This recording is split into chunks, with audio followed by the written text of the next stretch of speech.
Everyone, तो जैसा कि हम लोग लाइट को कंटिन्यू कर रहे थे और हिंदी वाले बैचेस में हमने पिछले क्लासेस में एंगल ऑफ रिफ्लेक्शन यानी विचलन कोण के बारे में जाना था और उस पर सिंपली कुछ न्यूमेरिकल किए थे और वहां पे इंपॉर्टेंट दो फॉर्मूले थे।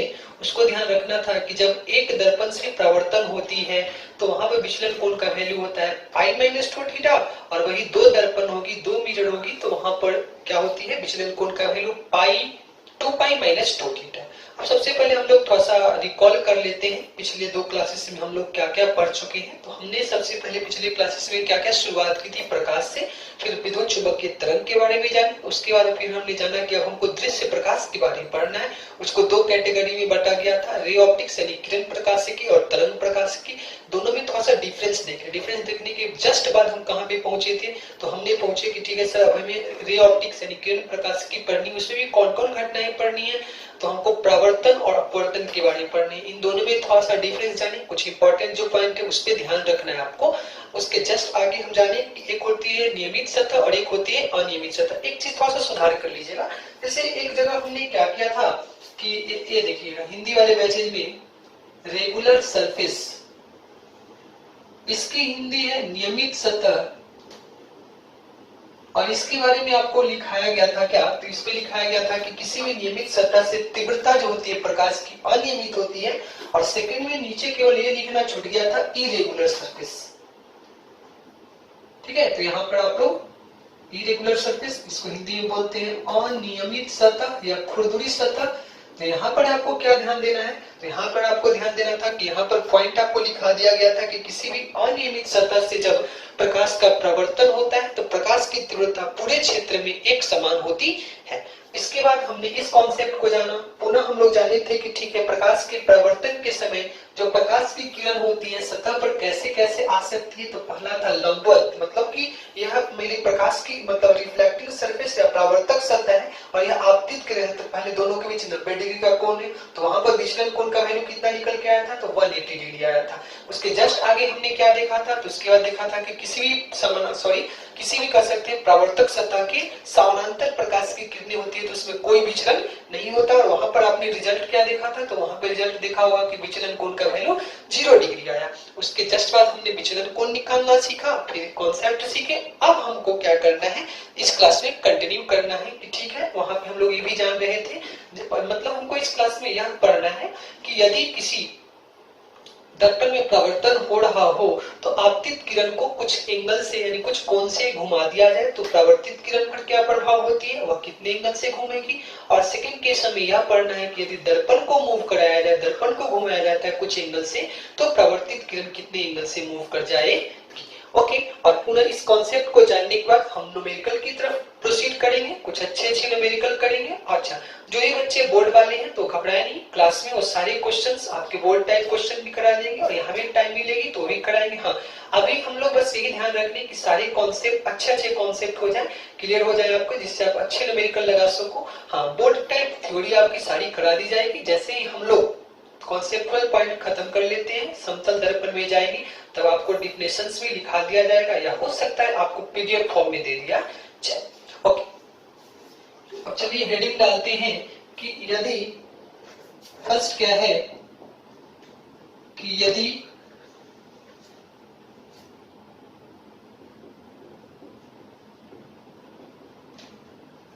आपतित किरण को अल्फा कोण से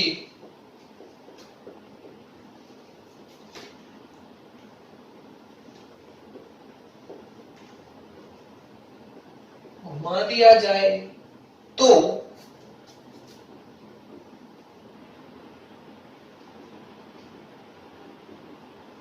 प्रवर्तित किरण कितने कोण से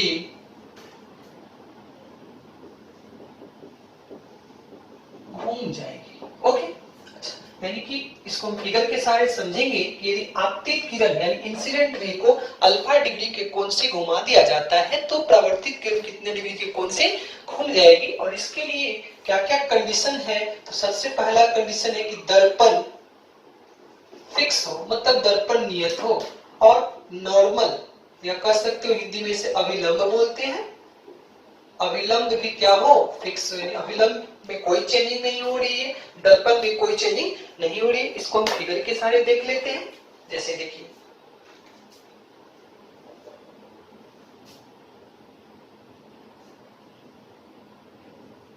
यह है रिफ्लेक्टेड प्रवर्तित किरण, यह है इंसिडेंट यानी आपतित किरण, और यह क्या है नॉर्मल, और यह आपकी क्या है दर्पण। आपके क्वेश्चन में क्या कहना चाहता है कि यदि दर्पण फिक्स हो, दर्पण में कोई मूवमेंट नहीं है, नॉर्मल में कोई मूवमेंट नहीं है, नॉर्मल को हम आगे पीछे, दर्पण को आगे पीछे नहीं कर पा रहे हैं, परंतु इंसिडेंट रे को हम क्या करते हैं घुमाते हैं, आगे या पीछे करेंगे, तो आपसे पूछा जाएगा कि परावर्तित किरण कितने कोण से मूव कर जाएगी। चलिए मानते हैं कि यह अल्फा कोण से मूव कर गई है, आपसे पूछेगा कि व्हाट इज द बीटा, और बीटा किसका कोण है, तो बीटा मान लेते हैं कि परावर्तित किरण का कोण है। जैसे देखिए, जैसे ही इसको हम अल्फा से रोटेट करेंगे तो आई यहां चली आएगी, इसका नाम दे देते हैं आई डैश। आर यहां थी, जैसे ही इसको बीटा से रोटेट करेंगे तो आर कहां चली आएगी यहां, और दिस इज आर डैश। तो हमने मान लिया कि यदि आपतित किरण को अल्फा कोण से मूव करा दी तो परावर्तित किरण कितना कोण से मूव कर गई है, बीटा कोण से, और इन दोनों कोण के बीच आपको क्या लाना है, रिलेशन लाना है।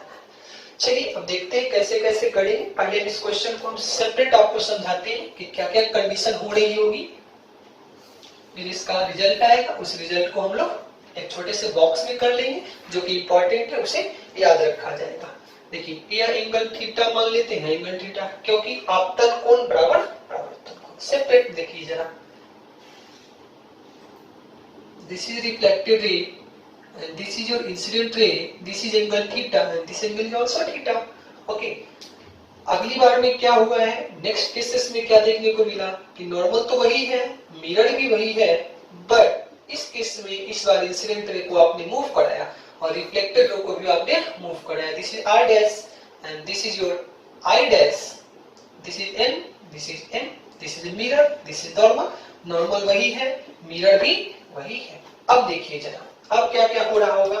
देखिए अगर आपने आपतित किरण को अल्फा कोण से मूव कराया है तो देखिए पहले कितना था थीटा, अब कितना एंगल हो जा रहा होगा, दिस एंगल इज अल्फा और दिस एंगल इज थीटा, तो total angle theta plus alpha, यानी कि हम इसको ऐसे कह सकते हैं कि this angle is theta plus alpha. तो यहाँ देखिए इसको क्या लिखेंगे, थीटा प्लस अल्फा।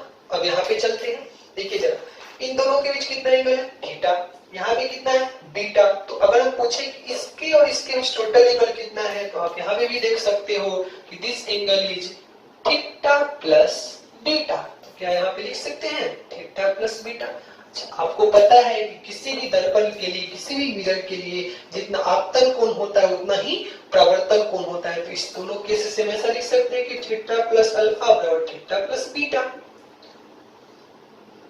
ओके, अब आपको क्या थीटा थीटा कैंसिल, तो आपको क्या रिजल्ट मिला, अल्फा इक्वल्स टू बीटा। यानी इंपॉर्टेंट पॉइंट क्या है कि जितने कोण से हम आपतित किरण को घुमाएंगे उतने ही कोण से परावर्तित किरण भी घूम जाएगी। बट यहाँ पे जो इंपॉर्टेंट रिजल्ट है, जरा से इसको देखिए, यहाँ जो आपतित किरण है वह घड़ी के विपरीत दिशा में है, किंतु परावर्तित किरण को आप क्या देख रहे हो, घड़ी के सेम दिशा में है। मतलब मैग्नीट्यूड वैल्यू तो दोनों का सेम होगा, परंतु यदि यह एंटी क्लॉकवाइज है तो this is in clockwise direction. Okay, तो अब हम रिजल्ट को थोड़ा लिख लेते हैं कि यदि किसी भी दर्पण पर आपतित किरण को अल्फा डिग्री से मूव करा दिया जाए तो परावर्तित किरण भी अल्फा ही डिग्री से मूव कर जाती है, परंतु दोनों का जो रोटेशन एंगल होता है, एक होता है क्लॉकवाइज तो दूसरा होगी एंटी क्लॉकवाइज। जैसे अल्फा बराबर बीटा, परंतु यह है एंटी क्लॉकवाइज तो यह होगी क्लॉकवाइज। तो ध्यान दीजिएगा कि ऑब्जेक्टिव में पूछ दिया जाएगा कि किसी दर्पण पर आपतित किरण को 30 डिग्री से यदि मूव करा दिया जाए, गमन करा दिया जाए, गति कर दे, तो रिफ्लेक्टेड रे या परावर्तित किरण कितने से मूव करेगी, तो उसका वैल्यू भी 30 होगा, बट दोनों का सेंस अपोजिट होगा। अच्छा, अब जरा सा और ध्यान देते हैं, इस रिजल्ट पे हम ऐसा करते हैं, दोनों तरफ समय से डिवाइड कर देते हैं। तो देखिए अल्फा बटा टी, तो इधर भी लिख सकते हैं क्या बीटा बटा टी, कोई दिक्कत नहीं। और आपको पता है कोणीय विस्थापन बटा समय तो कोणीय वेग, तो इसको लिख सकते हैं एंगुलर वेलोसिटी, और इसी को हम लोग क्या बोलते हैं ओमेगा। तो ओमेगा यह किसका ओमेगा है, तो देखिए अल्फा अल्फा इंसिडेंट रे का और बीटा किसका था, रिफ्लेक्टेड रे का। तो हम लिख सकते हैं ओमेगा ऑफ इंसिडेंट बराबर omega of the reflected ray. Okay, omega of the reflected. But ध्यान क्या देना है आपको, यदि यह एंटी क्लॉकवाइज होगा तो इसको किधर जाना होगा, क्लॉकवाइज। तो कभी कभी क्वेश्चन ऐसे भी कर दिए जाते हैं कि माना कि आपतित किरण की स्पीड 10 रेडियन पर सेकंड से स्पीड को बढ़ा देते हैं तो रिफ्लेक्टेड रे यानी परावर्तित किरण कितने से बढ़ेगी, तो वो भी 10, बट सेंस क्या, अपोजिट, क्लॉकवाइज तो एंटी क्लॉकवाइज। तो ये रिजल्ट वेरी वेरी इंपॉर्टेंट है, इसे ध्यान रखें, इस पे हम न्यूमेरिकल करेंगे। अच्छा, अब इसको ऐसे भी लिखा जा सकता है, ओमेगा ऑफ इंसिडेंट रे बराबर minus omega of the reflected ray. क्यों, क्योंकि मैग्नीट्यूड तो समान है किंतु डायरेक्शन अपोजिट है, तो यहाँ पे माइनस लगा सकते हो। चलिए अब हम सेकेंड केस को डील करेंगे। सेकेंड केस में क्या पढ़ना है आपको, यदि इंसिडेंट रे फिक्स है, मतलब आपतित किरण में कोई चेंज नहीं है, दर्पण का क्या करते हैं, दर्पण को हम क्या करते हैं, कुछ कोण से मूव करा देते हैं, तो आपसे पूछा जाएगा कि प्रवर्तित किरण कितने कोण से गति कर जाएगी, यानी कितना कोण वह बनाएगी, नई कोण कितनी होगी। ऐसा ही पूछा जा सकता है कि यदि दर्पण का स्पीड 10 रेडियन पर सेकंड है तो प्रवर्तित किरण का स्पीड कितना रेडियन पर सेकंड होगा। तो चलिए सेकंड टाइप की तरफ चलते हैं। आप वीडियो को पॉज करके नोट्स बनाएं अपना, और अच्छा नोट्स बनाएं, और सारे पॉइंट को जहां जहां आपको समझ नहीं आती हो, ऐसे समझ आए कि वीडियो को पॉज करके बार बार देखिए, एक ही वीडियो को 2-3 बार देखिएगा, तब आपका वो सारा कॉन्सेप्ट, सारा चीज फीड अप हो जाएगा, माइंड में सारा समझ आएगा। और धीरे धीरे हम लोग न्यूमेरिकल की तरफ प्रोसीड कर रहे हैं, जितने अच्छे टाइप के न्यूमेरिकल हो सकते हैं सारे करा दिए जाएंगे, और कुछ न्यूमेरिकल जो बोर्ड मॉडल होगी तो यहाँ पे टाइम होगी तो यहाँ भी कर लेंगे, अदरवाइज हम लोग क्लासेस में उसको कंटिन्यू करेंगे। चलिए सेकेंड केस क्या है कि यदि दर्पण को अल्फा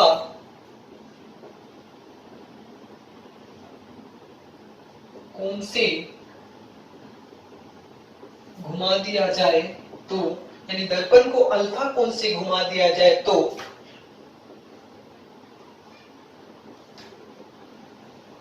प्रवर्तित किरण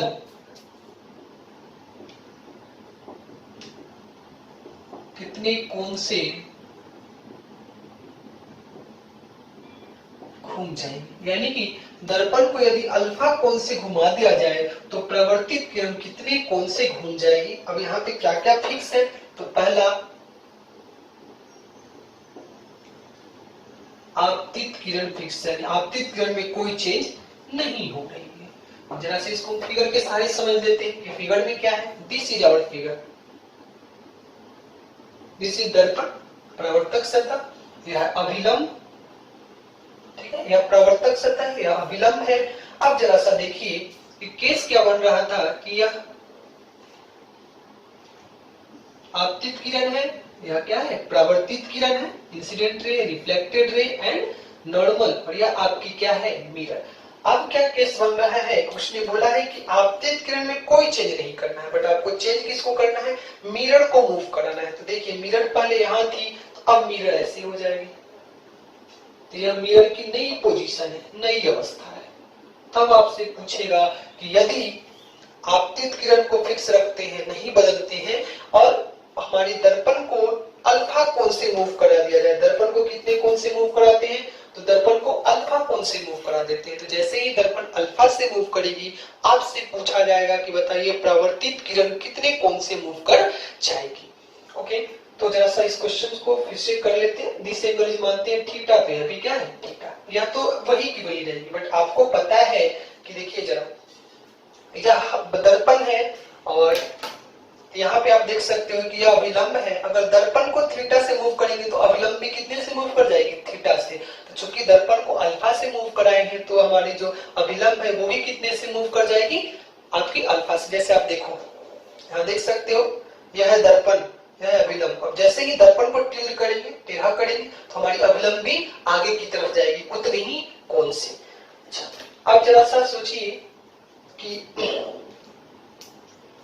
जैसे ही दर्पण मूव करेगी तो रिफ्लेक्टेड रे परावर्तित किरण पहले यहाँ थी, अब परावर्तित किरण कहाँ पहुंच जाएगी, यहाँ पहुंच जाएगी। तो यह नई अवस्था है किसकी, परावर्तित किरण की। अच्छा, पहले अविलंब यहाँ था, अब अविलंब कहाँ मिलने वाला है, क्योंकि दर्पण को आपने टेढ़ा कर दिया है, तो दर्पण को टेढ़ा कर दिया है तो देखिए यह अविलंब इस बार यहाँ पड़ेगी एन डैश।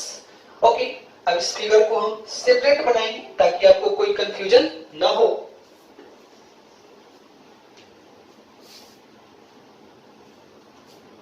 चलिए, फर्स्ट इनिशियल कंडीशन कुछ इस तरह से था, this is R, this is M, this is N and this is your I, first case. Okay, अब सेकेंड में हुआ क्या, तो सेकेंड में आपने दर्पण को मूव कराया है। सेकेंड में जब दर्पण को मूव कराया है तो देखिए दर्पण कुछ इस तरह से हो जाएगी, ठीक है।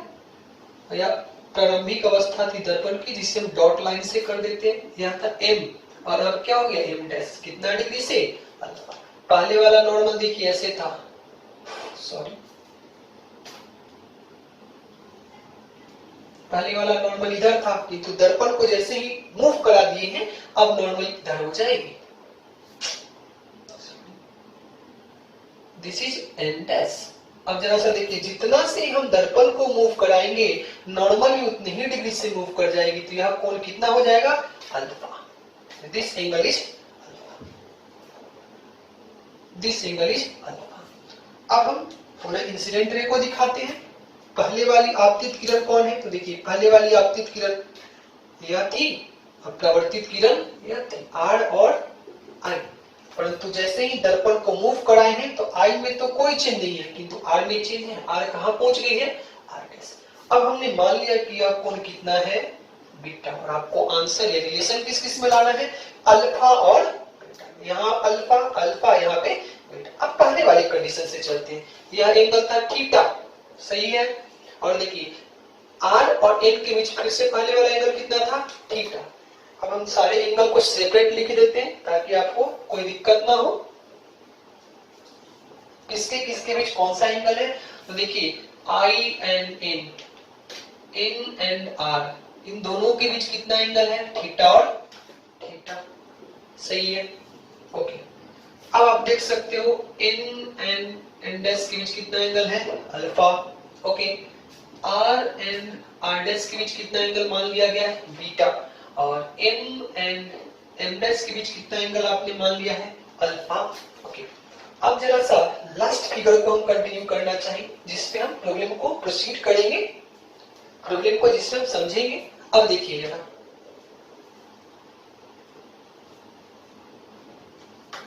यही फिगर था आपका, लास्ट मिरर ऐसे हो चुकी थी, नॉर्मल ऐसे हो चुका था एन डैश, यह आपका निकल के आया था आर डैश, और यह इंसिडेंट रे था, दैट इज आई।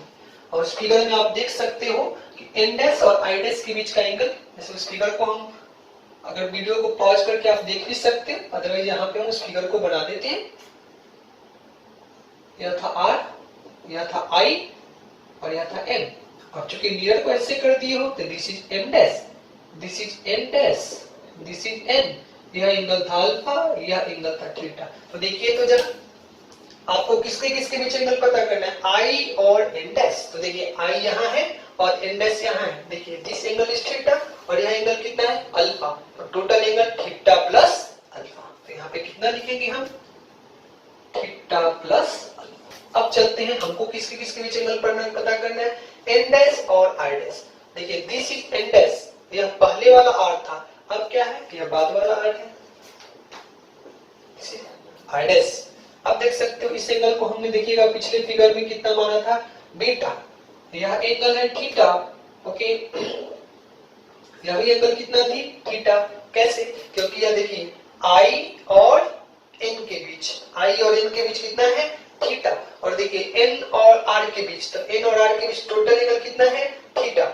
इतना तो ये टोटल है थीटा, ऊपर से देखिए ये एंगल है थीटा, कितना एंगल अल्फा, तो बचा कितना, तो टोटल जो रेस्ट एंगल है ये आपकी बच जाएगी थीटा माइनस अल्फा। इसी क्वेश्चन को समझ लीजिए, ये है नई वाली नॉर्मल यानी अभिलंब, तो नॉर्मल के बीच और आपतित किरण के बीच का एंगल कितना है, थीटा प्लस अल्फा। यहाँ देखिए यह है नई वाली नॉर्मल और यह है परावर्तित किरण नई वाली, इसके बीच का कोण कितना है, तो इतना एंगल है बीटा और ये बचा एंगल कितना है थीटा माइनस अल्फा, तो टोटल एंगल कितना हो जाएगा theta minus alpha plus beta. यहाँ हम लिख सकते हैं क्या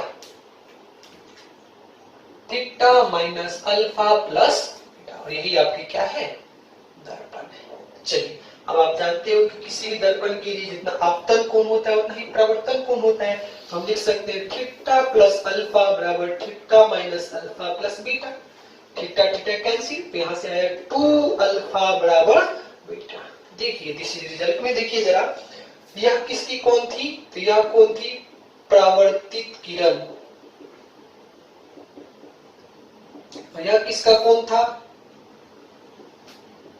दर्पण का कोण। तो रिजल्ट हमें क्या ध्यान रखना है कि यदि दर्पण को अल्फा से मूव कराएंगे तो परावर्तित किरण 2 अल्फा से रोटेट करेगी। जैसे मान लेते हैं कि अल्फा का वैल्यू 30 डिग्री है, तो पूछेगा आपसे कि यदि दर्पण को 30 डिग्री से गति करा देते हैं, मूव करा देते हैं, तो बताइए परावर्तित किरण कितना से मूव करेगी। तो क्या देख रहे हैं कि जितना से दर्पण मूव करती है उसके दोगुना से कौन मूव करती है परावर्तित किरण। तो अगर यह 30 डिग्री है तो दोगुना करेगी तो 60 डिग्री। यानी कि हमको समझ आ चुका है कि इस केस में परावर्तित किरण कितने से मूव कर जाती है 2 गुने से। अब दोनों का जरा सा हम देख लेते हैं नेचर। तो देखिए दर्पण भी नीचे आ रही है तो यह भी किधर है क्लॉकवाइज, और देखिए परावर्तित किरण भी कहाँ आ रही है नीचे की तरफ, तो यह भी क्या है क्लॉकवाइज। तो यहाँ तो सेंस का कोई दिक्कत नहीं है, यह भी किधर क्लॉकवाइज और यह भी किधर क्लॉकवाइज। तो इस रिजल्ट को हमेशा ध्यान रखें कि क्या होने वाला है, यदि हमारे पास आपतित किरण हो और आपतित किरण को अल्फा से मूव कराते हैं तो परावर्तित किरण भी अल्फा से मूव करती है, और उस केस में दोनों का जो नेचर होता है एक होता है क्लॉकवाइज तो दूसरा एंटी क्लॉकवाइज। और सेकंड केस में हमने क्या देखा कि यदि दर्पण हमारा मूव कर जाए, दर्पण अल्फा से मूव करेगा तो परावर्तित किरण 2 अल्फा से मूव करेगा। इन दोनों रिजल्ट को हम लोग एक बॉक्स में रख लेते हैं जो हमें रिमेम्बर करके रखना है।